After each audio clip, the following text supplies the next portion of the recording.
when someone's scared to take a step forward, what they need to know is they have someone walking beside and who will listen to them. I have a posse of people who listen to me whine every Friday at 2:00 for the last 7 years. 4 very powerful coaches get on. We've been getting on this call, and they will listen to me whine and be victim-y and all the things that I'm not allowed to be because I'm a leadership coach. So I can get it out. Like, oh my God, I'm just so scared to press send on this LinkedIn article. Like, what are people going to say? Great, Mark. Thank you for sharing. I totally get it. It feels real. Press send.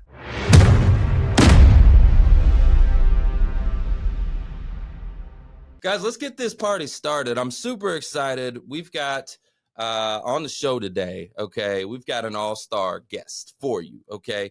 We've got Mark Silverman, okay, and he's an executive coach, keynote speaker, and author of the upcoming book, it's the Rising Leader Handbook. Guys, I'm going to tell you something. I need this, okay? The Rising Leader Handbook. That's got my name all over it, okay?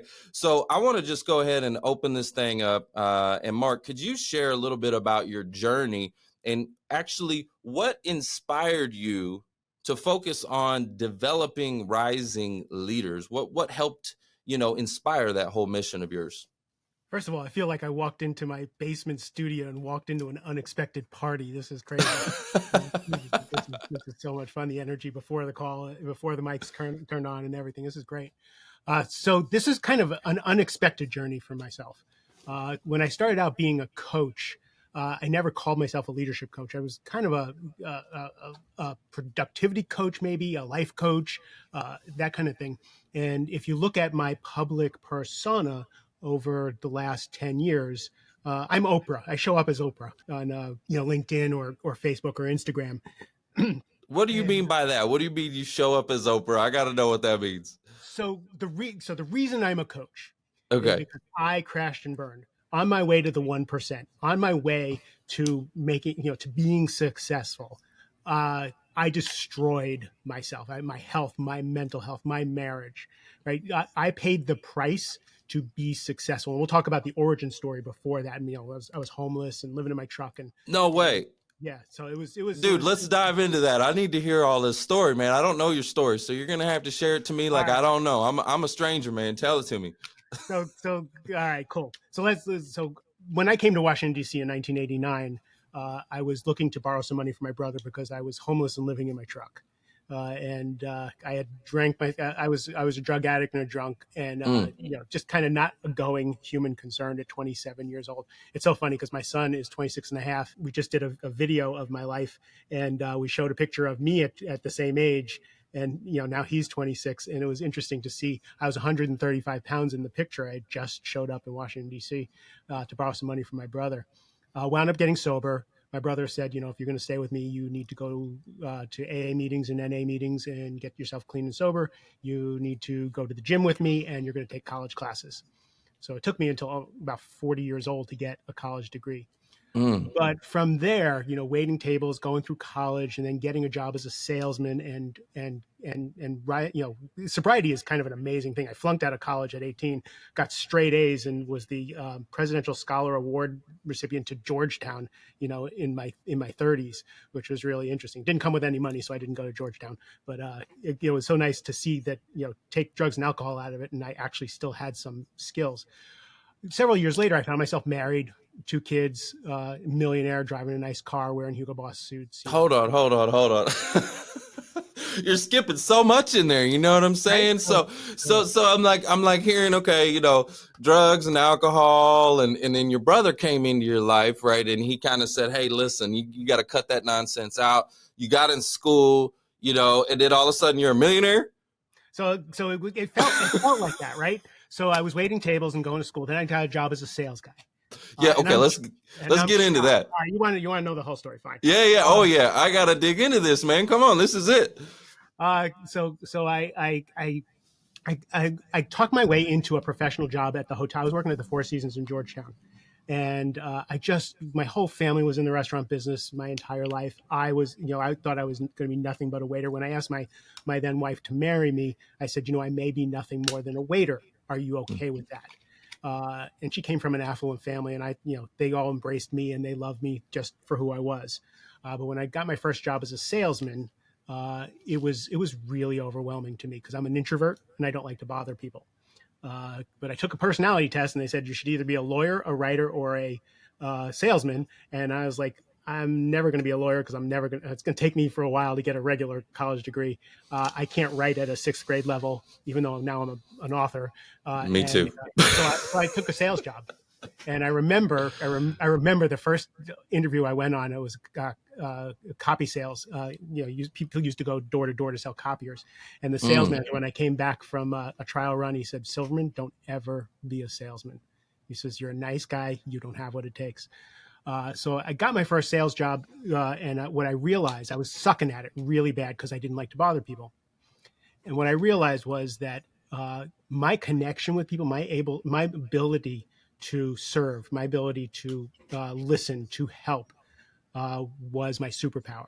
And when I Okay. started, instead of selling, when I started trying to serve, and when I tried to start being helpful, my career took off. So, I was making $26,000 a year when I got married.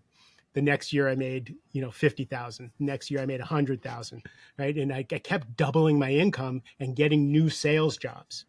To the point where now I'm driving a Lexus convertible, right? I'm living in $1 million house, and I'm the committee chair for the Boy Scouts, and I'm all these things, right? Like, and it's like the short Jewish Tony Robbins story, like, Thank God for sales. I got to stop you right there. Thank God for sales for people like me and you. Okay. Cause listen, I got a similar background. I wasn't supposed to make it either. I was actually a felon at 13 years old, and, luckily it was under my juvenile and all that, but I sold listen, drugs, and I was that. Yeah, that's great. We're you know what I'm saying? Like, listen, I was a screw up, and when you're a child, you act like a child. When you grow up, you stop thinking like a child. But anyways, like, I made a lot of mistakes, and I got into sales really early on, which was great because that helped give me an opportunity where there really wasn't any other opportunity for me, but sales give me that opportunity. So anyway, sorry, I didn't mean to cut you off, but No, thank God for sales, right? I agree because I'm in a neighborhood with doctors and lawyers and people who have really worked Right? hard to get where they are. Yeah, And I make as much as a doctor and lawyer. I right. mean, you know what I'm saying? And I didn't have to go to school for 8 years or whatever. So anyway, who's the smarter one? Just saying. Right. No, I'm just kidding. I actually used to tell people, I had a saying that people were the only reason people went to college was because they were too stupid to figure anything else out.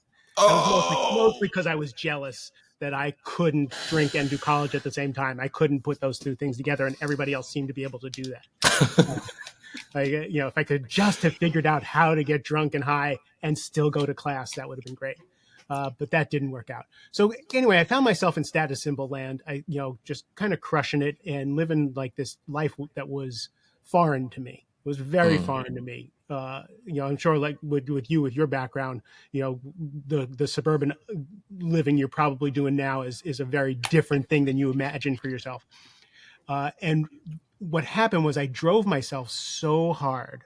I was all things to all people all the time because I had to prove that I wasn't this homeless guy, that I wasn't the drunk and the alcoholic, that I wasn't the loser that I felt inside. So I drove myself really hard.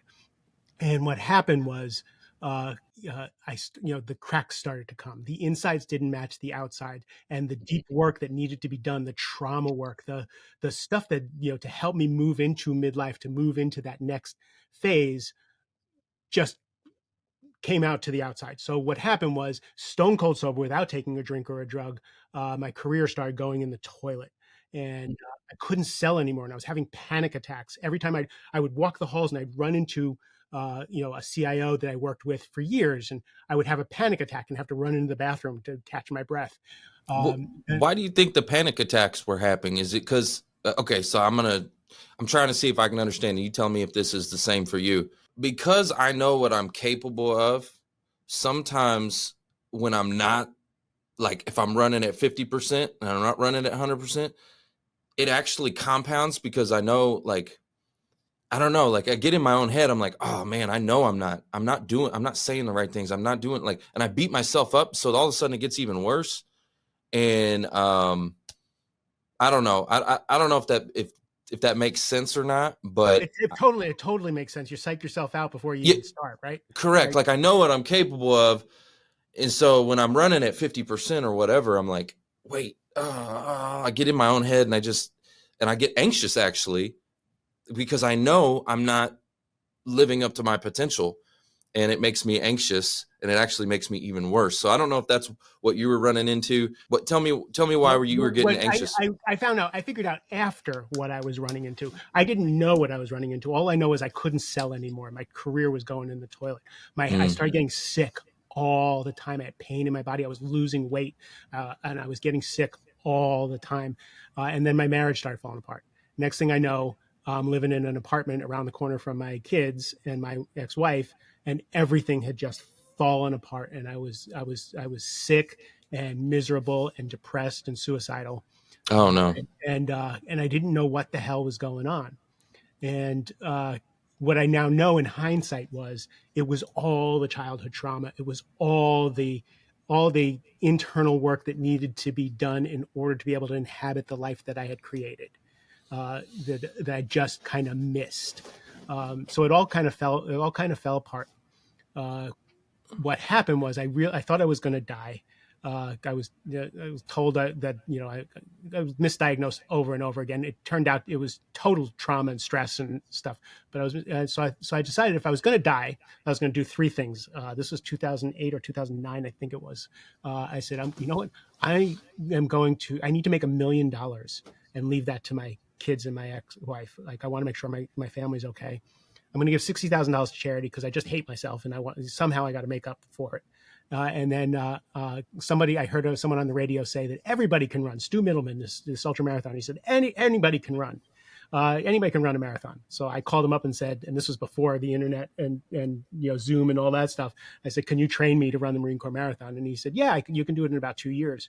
I said, I can't run a mile, but I got to run it in October. That's 8 months away. You got to train me. So I trained for the marathon. I ran the marathon. And made the $1 million and gave the $60,000 charity. And wait. Let me just make sure I got you. Okay. So you were preparing to exit, and you were like, I got to make $1 million for my family. Right. So I'm going to go run a marathon so I can win $1 million. No, I ran a marathon, and I had just gotten a new job. Oh, okay. It was like as soon as I had decided that I needed to do something, like the world just conspired for me. A friend of mine called me and said, I'm at this new startup. You're one of the best salesmen in the world. Come work for me. And I was just sucking at the job I was at. And then I'm going to give you an engineer who I used to work with, who was amazing, right? So got the new job, heard Stu talk on the radio. So I said, all right, this is going to happen. I'm going to make $1 million. I'm going to crush it at this job, have a new start. I'm going to run this marathon so my kids see what you do in this tragedy, right? Like I'm going to be a warrior, right? And I was able to do those things. And it's really interesting because after I did that, right, now my career is fucking right on track, right? My health is back. My mental health is getting better because I was listening to every self-help book, every spiritual book, everything I could listen to while I was training. And I was meditating and I was journaling and I was doing all these things to build myself back up. And after that, my ex-wife said to me, she goes, I was so worried about you because you were so depressed. She said, and I was reading about what you should do if you're depressed. And she said, you did all those things. She says, I don't know how you knew to do those things, but you set yourself a purpose. Like I still wanted to die, but I was on it because I couldn't do that to my kids. Hold on. I got to give you a mic drop for that. Hold up. There's a mic drop for that. Mark, so suicide runs in my family. And I have a couple family members who have attempted many, many times, never been successful. Thank God.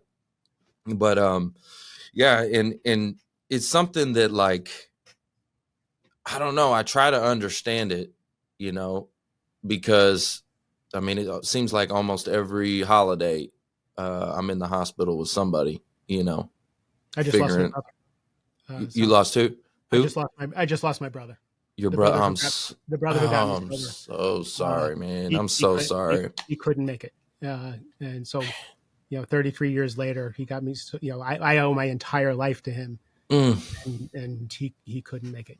So yeah, that's Dude, I'm so sorry. That's like, yeah, my brother, man. Every holiday, man, it seems like. I'm sorry to hear that. Thank you, appreciate it. It's why I do what I do. So back to the beginning of our conversation, like what? So I teach leadership. I get people promotions. I get people more money. I teach people to be successful. But the thing I care about is watching all the people to the left and right of me, the agreement we make to be in the 1%, that we sacrifice our well-being, our mental health, right? How many people do like I'm an introvert. I'm at a party and with a bunch of successful people, but I stand in the kitchen washing dishes. So I wind up having conversations with people to find out what's really happening, the anxiety that people have, even though they look bright and shiny on the outside. People are anxious, and if you look out in the world, COVID destroyed us. Whatever you think about political stuff, the uncertainty that COVID brought, added to the uncertainty from 9/11, to there's just so much that's killing our allostatic load, our ability to cope with the stress, that we're doing everything we can to look okay, and we're not okay. And I'm not okay with people winning at life and then having it all fall apart like it did for me. So that's why I do what I do. And that's why I was Oprah for years. So when I was listening to all these self-help books, right, I made it my mission. I was like an ex-smoker. I had an epiphany once while I was reading a book called Relax into Wealth by Alan Cohen. And in that, it was years after the marathon. And I finally got that I was loved and that I was worthwhile and that I am a child of God, like my children are. Like I finally got, I got that for the first time. And I was like an ex-smoker. Everybody has to know they're worthwhile. Everybody has to know that they don't have to do life the way they were doing. So that's why on the outside, every message I had on Facebook or Instagram or anything was about, you're loved, you're worthwhile, you're amazing, you do be on your own side, all that stuff. What was going on the other side though is my coaching practice. Is my coaching practice moved from entrepreneurs and kind of life coachy business kind of coaching to leadership coaching, but I didn't know that. I was getting more and more. I was being hired to this person's a bull in the china closet, Mark, totally talented, amazing person, but they got anger issues. Can you do something? I'm like, I got them, right? Or this person is overworking and they're killing themselves because they're doing their job and they're not leading. And yes, I I've got that, I've been there. right? So Yep. so my job, I have a waiting list for my client, for my um, coaching practice. And we looked at, I was trying to figure out what my group program was, and is it going to be only tens, my other book, Mastering Overwhelm, all the other stuff, and none of that felt good to me. So someone had me look at what my client roster is, and my client rosters are C-suite executives who are just kick-ass, but they've risen through the ranks so fast that their leadership skills haven't caught up. So that's what I do all day, every day. So that's why the next book is going to be called the Rising Leader Handbook. Where do you start with someone like that? Like, you got this person who's just crushing it. Where does it start? I mean, do they, obviously they've got to understand that they probably have an issue, right? They've got to be willing and to accept the fact that they need help, right? Otherwise you can't really help somebody who's doesn't think they have an issue, right? Right. And a lot of people who are successful to a certain point. So back when I had the Mastering Midlife podcast, I had this premise that what the drives and motivations that get you through your 20s and 30s, right? For me, it was that I don't want to look like a homeless person, success at all costs, pleasing mommy and daddy, whatever it is that drives you to that success starts to turn on you in your 40s and 50s, because it's not a sustainable drive, right? A lot of us made a lot of money trying not to be certain things and trying to prove things. But then as life turns, there's a different, life asks something different I of you. I totally yeah, like, okay, so I'm 36 now, right? And like I told you before, so in my teenage years I was a screw up and got in a lot of trouble. Then in my 20s, I got in the auto industry, started selling cars. So I got into sales, right? And started crushing it. And it was all about money and not looking like a screw up anymore. Like that was my motivation. I wanted to be successful because I wanted to win the trophies and be the best and the top producer and all of that, because like I was trying to reinvent myself. I didn't want to be this freaking loser anymore that I was. And so I wanted to do that. And that was the motivation. And obviously the money was the money was a motivator. And then now that I'm in my 30s, again, it was about winning, and then it became recognition. For a long time, it was, I wanted that. I wanted the applause and like, yeah, you're the best. And then now it's like, it's not even about the money or the recognition. It's more about the impact that I'm able to make on other people. And money and recognition and all that, that's all secondary. But it does come with it, which is nice. All those things are still there. They're still drivers for me, but they're secondary drivers. The first impact, it's impact first now is my big driver, because when I get those DMs from somebody that I've made a big impact in their life, or I've helped lift them up or kept them from thinking about suicide, that's a big one for me. When I get those DMs, which I get a lot, that's like, oh man, like I helped give somebody a lifeline, you know what I mean? And that to me is worth more than gold, worth more than any recognition, you know? So anyways, it does change over time. So that's not in any ways. That's going to drive you to even further success, because again, when you become other focused in that fashion as a leader, that changes everything. So up until a certain amount of time, most leaders who rise through the ranks quickly are me oriented. Are just career success, proving themselves, that kind of thing. So the paradigm shift I have to do is, when you became a leader, your job changed. Everything about your world changed. So on my podcast, I interview CEOs, and I've had the good fortune to have some of the most amazing CEOs and leaders, business leaders, in interviews, and 201, uh, every single one of them that has been so successful has been other focused. All they talk about is how much they care about the people that work for them, right? How much interest they have, and how much time they spend coaching, understanding, listening, right, and guiding uh, their people. And that paradigm shift, we talked before the mic went on. You were saying your business is growing, and you have to move from solopreneur and doing everything to success through others, and you have to learn how to do that gracefully, right? That's the hardest transition. I was just talking to a client earlier about coaching one of his people, and he said he can't get his person out of the weeds because he was so good at his job, and he's not good at leadership yet. So the comfort food is going back to doing what you were good at, rather than working on the leadership skills, because leadership skills aren't as immediately fulfilling as getting the job done, right? It's so funny. It's so funny what you're talking about all this, because I've wanted it. It's always been a desire for me for a long, long time. Even that's why I left the auto industry, is because I wanted to lead and train and develop some of the other salespeople, because I was the top producer and I wanted to. I had a desire to help them, learn what I learned, and they wouldn't allow me to. And so that's a big driver of why I was like, deuces, I gotta, you're not gonna, anyways, I wasn't able to grow there. And so 100%. it, That's the definition of someone who should be a leader, right? When I was going to become a sales manager, one of my directors said to me, if you don't get more satisfaction out of watching other people succeed than you do yourself, you're going to hate this job, right? So that was an early indication of what I do. So now for me, what I have to do is I have to show them that, again, you chose to be a leader. This is your job now, and now your job is playing four-dimensional chess. because you have to lead up. You have to be able to manage your manager. You have to be able to be a trusted advisor.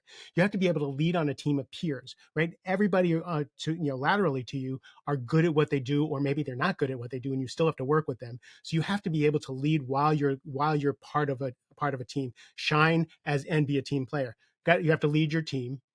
And then you have to take care of yourself. You have to become the best person you can be. So lead up, lead across, lead your team, and lead yourself, which is the premise of what I do. Yeah, I see that here. Okay, so talk to me real quick about the new upcoming book.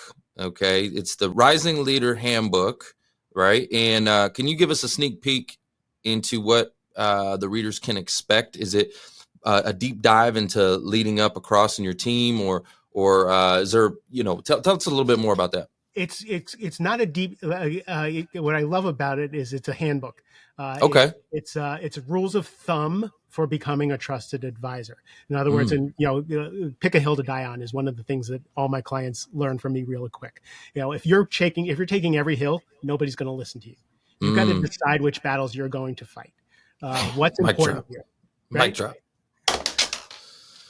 So I get caught up in that too. I get caught because listen, my I'm naturally kind of a little bit of a fighter, okay? A little bit of a rebel, a little bit, okay? Just a little bit for everybody online, okay? Just a little bit, okay? And so yeah, that's really good wisdom. There is, picking your battles, because sometimes I just want to be right. Which, hey, listen, I'm human. Do you want to be right or do you want to be happy, right? Right. And the way that Right. translates for leadership is, do you want to be right or do you want to be effective? Right? Because our egos get in the way almost all the time of being the most effective we can. We get slighted. We demand respect. We're not getting credit. They didn't talk to us this way. Instead of, and one of the sayings I have is, the person who's grounded and centered in a meeting has all the power. Mic drop. If you can take your ego out of the meeting, you win, right? Because you can listen, right? You can get to the essence of what's going on. I got to remember that. Take your ego out of the meeting. Okay. Take your ego out of the meeting. That's good, because yeah, for me, like, respect is such a big thing. And I think that's a big for men in general. Men just like, with women, I think it's trust and protection, right? Like they want to be protected, and like for men, they want to be respected. Like that's one of the biggest things. It's like, and so like that's something that I have to remember, is take your ego out and just center yourself, right? Center yourself and pick your battles. Yeah. So remember, if you respect yourself, you don't need respect from anybody else. Ooh, I like this. Y'all see why I brought this man? You see why I brought this man? I knew it. I like it. So here's the cool thing is you don't have to wait. The book's going to be published in October, as long as I get, this week is the deadline for the rest of my manuscript. But there's a 28-page summary of the book, which has links and tools and all kinds of stuff right on my webpage. You go on my webpage, big red button, you can get the advanced summary of the book, and you can also get my other book, Only Tens.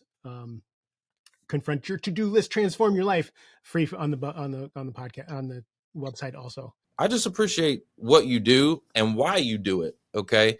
It's also a motivator for me, because I told you a little bit about, my background with my family, my brother and my mother and stuff like that, and suicide and all of that. So it's a big driver and a big motivator for me. My purpose and mission is, I saw these job seekers going through a really hard time, and they were having a hard time getting back to work. And, all that rejection, let's say it takes them a year to get back to work, like a year's worth of rejection, a year's worth of feeling like you're not valuable or no one wants you and all those different things. They get really depressed, really anxious, stressed. They're watching their bank account go backwards. It leads to marital problems, it's like a domino effect in their life.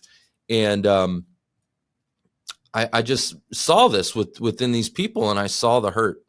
And we have lost a few of those job seekers along the way. I've been doing this for a long time. And so anyways, it's a big driver for me to help try to motivate, lift, inspire, educate, to help keep people moving forward, one foot in front of the other, to give them hope, you know. And so I just appreciate what you do, Mark. I really do. I appreciate the spirit in which you lead.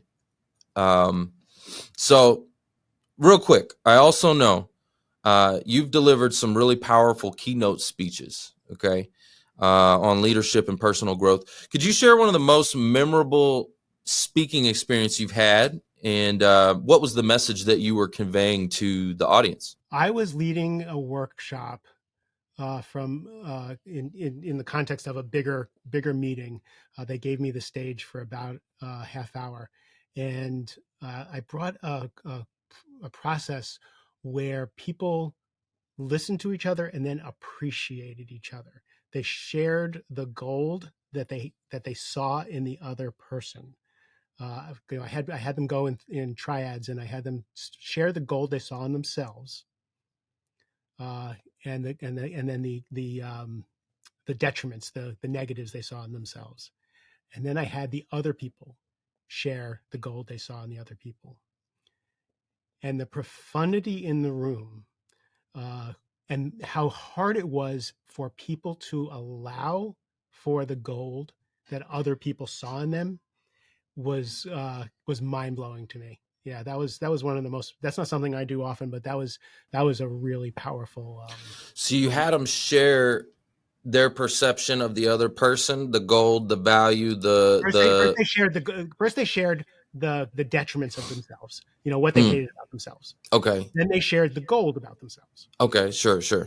Then I had the rest of the circle share the gold for other people, and that was the hard part. It was so easy to talk about what a shit you are. It's so how inadequate you are, how much you don't like this, and it was a little bit easier to talk about. Oh, well, I like this about myself. This is okay, sheepishly. But when other people say, I love the way you light up a room. I just met you, and I can feel this or that.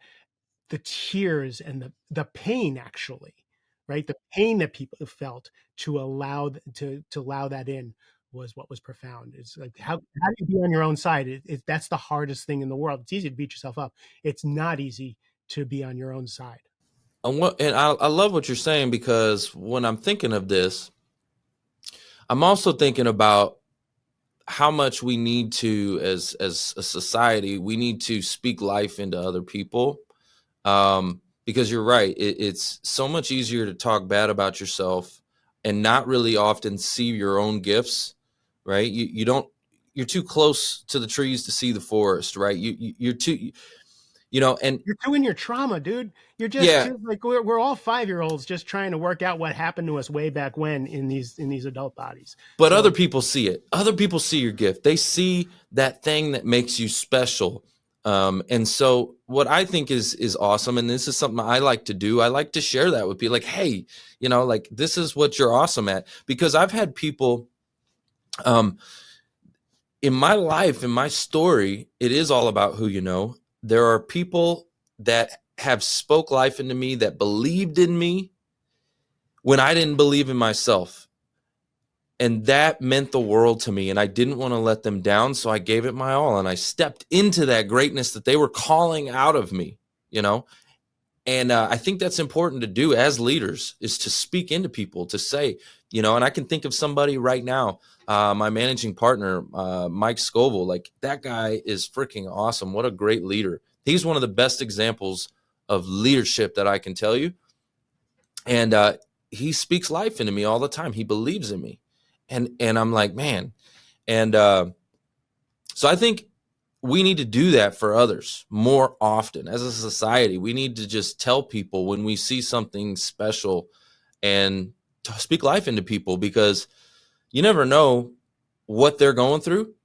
And that could be the thing that keeps them moving forward. You just don't know. Or you hear years later, you say something to someone, and then they come up to you years later, and you said such and such to me, yep. and that meant the world, and it was nothing to you, right? And it Right. was everything to them. Absolutely. I can think of somebody right now, and I want your advice on this actually. There's somebody who I know right now who has got a gift and a talent that is just phenomenal. And he's playing small.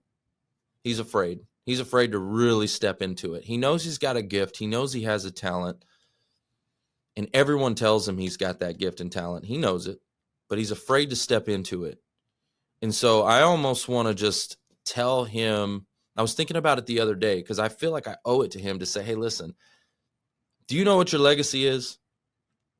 Right now, what people are saying about you when you're not around is that you're so talented, you're so gifted, you have just this amazing gift, but you're afraid and you're scared.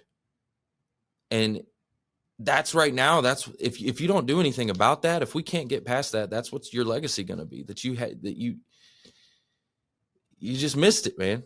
You were too afraid to step into it. I don't know if that's the right thing to say to the guy or So not. you really want my advice? Yeah, I want to know Live on TV. I want to know what I should say to him to call him out, to like he doesn't need to be called out. He knows he's playing small, but there's a reason he's playing small. He may not know the reason he's playing small, but the fear of playing bigger is very real to him, right? The fear of putting the Rising Leader Handbook is very visceral for me. Putting my hat in the ring with all these guys who hang on the side of mountains and were former Navy SEALs, and I'm going to talk about leadership, right? Is insane to me, right? So I have to go past my fear of being ridiculed for calling myself a leadership coach, when I don't hang on the side of mountains, right? And I don't eat nails for breakfast. So the imposter syndrome, right? right? Like that's what And they call the it. truth is, I have eaten nails for breakfast. But anyway. So back to him is curiosity, right? Compassion. What do you think's going to happen if you do this? And listen. This fear is very real to you. It may not be a real thing, but to you, it's very real. And just listen to what it is, and then you can say, "Oh, I totally get that fear. I had that fear." Right? My background. Everything I do goes outside the comfort zone of my background. Your fear is unfounded, or maybe your fear is founded. My fear is totally founded. People could ridicule me for this book, right? And say, "What? Who the hell are you to write this book?" But for me, I'm trusting that I will be okay no matter what happens. I do have a track record of being way more successful at everything I ever do than I think I will be. But I have to know I'm safe in here to fail. Right? I'm okay if I fail. And that's the hardest thing in the world, right? Some people eat that for lunch. I don't like to fail publicly. Yeah, nobody likes to fail, but I like it like this. Here's what I have figured out. Okay, if you're gonna fail, I want to fail so big. Like I want to crash the plane on the way down. I want it burning. Okay, like I want to at least. I'm gonna go so big that when I fail, like okay, I'll just give you an example. So just with this particular episode, now this isn't a huge example, but okay, I got a lot of things going on technology wise that I'm running right now here. I got Riverside, I've got Restream, I've got my Roadcaster, I've got the microphones, I got I got all these different things going on. All these Script is running right now, all these programs. Okay, I was going to run it through Clubhouse. I'm like trying to be as omnipresent as possible, all right, because I want to spread the message as far and wide and deep, right? And then we had a thing, it didn't work right. I'm like, okay, whatever, who cares? Just try it, crash and burn if you have to. And I had another example that's probably a little bit closer. I had an event that I packed out so much that people were it was so hot, man. It was people sweating and nasty. And I looked at the videotape later and I'm like, oh my gosh, what did I do to these people? But you know what? We packed the house. It probably wasn't the most pleasant experience for everybody in the world because there was too many people, but that's a good problem to have. I want bigger problems. That's what I think. I want bigger problems. Yeah, no question. I'm spending so much money on the. So funny. I wrote Only Tens and I thought my mother would buy a copy and I'd buy a copy, and it sold 1,500 copies the first day, and it sold thousands and thousands of copies. Did no promotion or anything with it. This one, I'm actually hiring a team and doing the promotion, so I'm going to fail big, right, or succeed big, whichever it is. But back to your guy. You know, when someone's scared to take a step forward, what they need to know is they have someone walking beside them, right? And who will listen to them. I have a posse of people who listen to me whine every Friday at 2 o'clock for the last 7 years. Four very powerful coaches get on we've been getting on this call, and they will listen to me whine and be victimy and all the things that I'm not allowed to be because I'm a leadership coach. All right. So I can get it out. Like, oh my God, I'm just so scared to press send on this LinkedIn article. Like, what are people going to say? Great, Mark. Thank you for sharing. I totally get it. It feels real. Press send, right? That kind of thing. So like I, but they're more than that. They don't fault me for being too small, right? And they never let me, they help me be as big as I can be, right? Because I'm both, right? I'm both. I'm very small, very scared. I'm scared all the time, right? I do things anyway, but I do it with support, always. Like I don't do anything alone. So that's that. So if you can tell your friend, I'm with you. I've been this road. Take the step. If you fail, I'm here. If you succeed, I'm here. If you need to take another step, I'm here. But listen to find out what his fears are, because he's thinking most of us, when we have fears, we think there's something wrong with us and that we're the only ones who have these fears. And most people don't know they're universal. That's one of the reasons why, as a leadership coach, I share what's going on the inside all the time. I want people to know, that I'm really human in here, and I go do shit anyway. George Strait. I remember an interview with George Strait years ago. George Strait is my hero. He's my everything, right? So in this interview, he's sitting on a stool, and they say, George, you're so cool. You are just like the coolest man on the planet. And George says, well, you ain't living in here. And I was like, holy shit. George Strait just admitted that he has nerves, anxiety, and all those things, and stuff going on. So if George Strait, has that going on, I think I can, because I'm definitely not George Strait. We all do. We all do. Okay, let's talk about your podcast real quick, okay? Because you've interviewed some pretty big folks. So tell us a little bit about the podcast. What can people expect there? What are some of your best episodes that people are like must listen to episodes? They got to go check them out. Today's episode is the must-listen episode. So I interviewed Larry Quinlan, who this guy was the CIO for Deloitte Consulting, which is the biggest consulting group in the entire planet. He was the global CIO, and what he talks about is how he was born in the islands, and he says, I was a skinny black kid from the islands, and now I'm a Hall of Fame CIO at the largest consulting firm on the planet, and he's on the board of so many companies. And every step of the way, we were talking about this earlier, he said, someone believed in me, someone gave me a chance, someone supported me. So It's all about who you know, baby. Let's go. Right. So that man, he says, I owe my career to all these people. Yes. And before that, Tom Mendoza, the president of NetApp, another masterclass in leadership and caring about your people and putting your people first. Nobody's been more successful, fastest growing companies in Silicon Valley history, because he cared about his people. Right? Each one of those episodes, to a person, is, Gary Ridge was the CEO of WD-40. He created a culture of caring. They sell stuff that makes your things stop squeaking, but it's considered one of the best places in the world to work because they build culture. That's what every one of these conversations is. I have the advisor to the CEO of ServiceNow, which is one of the biggest SaaS companies on the planet, Kevin Haverty, and he talks about how to be a trusted advisor. How do you be that number two? That's a great job, being the number two. You don't always have to be number one. How do you become a trusted advisor? So we talk about leading up, leading across, leading your team, and then leading yourself, being your best self. I love that. You guys need to go check out his podcast. It's the Rising Leader podcast. Is that right? Yep. You guys need to go check it out, subscribe, give a little sample, what I'm talking about. And, hey, give them a 5-star review. Okay. Those things help, the podcast world. Let me just tell you something. It's hard out here for a podcaster. You know what I'm saying? We need those reviews. Okay. We need you to share. This stuff, guys, it costs money, time, energy, focus, right? And we do it because we're trying to make an impact out here. We're trying to serve people, okay? But we need you to help us get this message out. So, matter of fact, I'm going to ask you a big favor right now. If you're watching online or if you're tuning in on the podcast, I want you to go and share this out. Share it with a friend. Hit that share button.